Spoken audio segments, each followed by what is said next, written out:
শিৱসাগৰত শেহতীয়াকৈ দেখা গৈছে যে এটা সংঘৰ্ষমূলক এটা সাম্প্ৰদায়িক বাতাবৰণ সৃষ্টি কৰিব খোজা হৈছে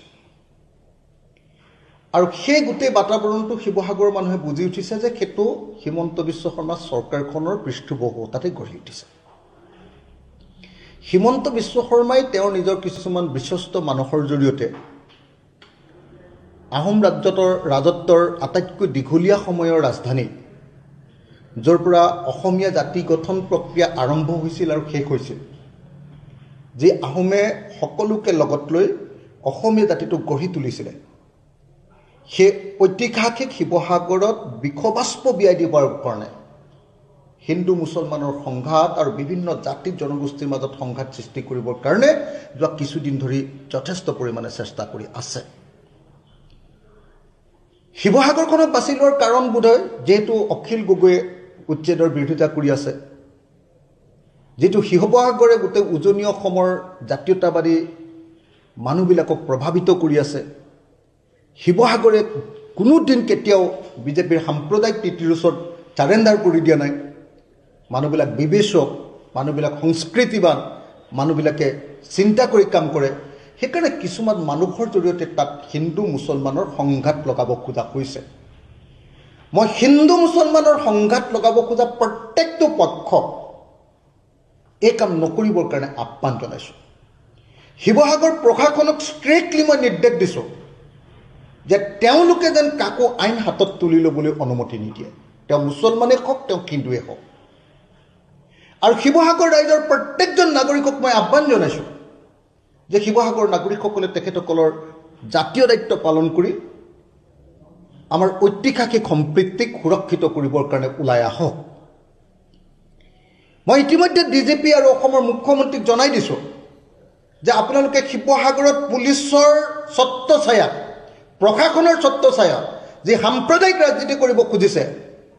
যে ঘৃণাৰ বিখবাস্প বিয়পাব খুজিছে বিভিন্ন জাতি জনগোষ্ঠীৰ মাজত সংঘাত লগাই এক অস্থিৰ পৰিৱেশ সৃষ্টি কৰিব খুজিছে এইটো কেতিয়াও আমি কৰিবলৈ নিদিওঁ মই স্পষ্টভাৱে পুলিচ প্ৰশাসন ৰাজনৈতিক প্ৰশাসন সকলোকে এই কথা স্পষ্টভাৱে জনাই দিছোঁ আৰু সেইকাৰণে মই এই মুহূৰ্তত প্ৰত্যেকজন শিৱসাগৰীয়ান মানুহ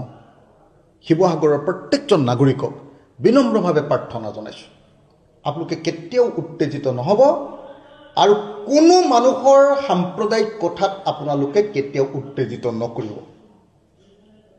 হিন্দু হওক মুছলমান হওক খ্ৰীষ্টিয়ান হওক জৈন হওক এই আটাইকেইটা জনগোষ্ঠী আনকি শিখ জনগোষ্ঠীৰ মানুহো শিখ সম্প্ৰদায়ৰ মানুহো আমাৰ তাত আছে গতিকে কোনো পধ্যে যাতে এই জনগোষ্ঠী বা ধৰ্ম সম্প্ৰদায়বিলাকৰ মাজত সংঘাত হ'ব নোৱাৰে তাৰ কাৰণে আমি প্ৰত্যেকজন শিৱসাগৰৰ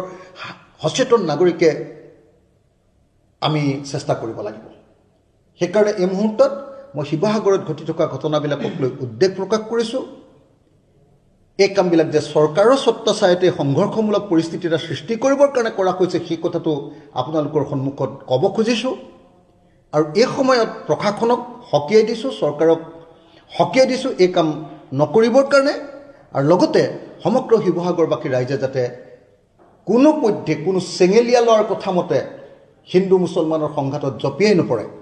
তাৰ কাৰণে মই সকলোকে আহ্বান জনাইছোঁ মই কোনো সংগঠনৰ কথা ক'ব খোজা নাই কিন্তু যি মানুহে বিজেপি আৰু RSSৰ হিন্দু মুছলমানৰ ৰাজনীতিত উঠা বহা কৰে তেওঁ কেতিয়াও জাতিৰ কাৰণে ভাল কাম কৰা মানুহ হ'ব নোৱাৰে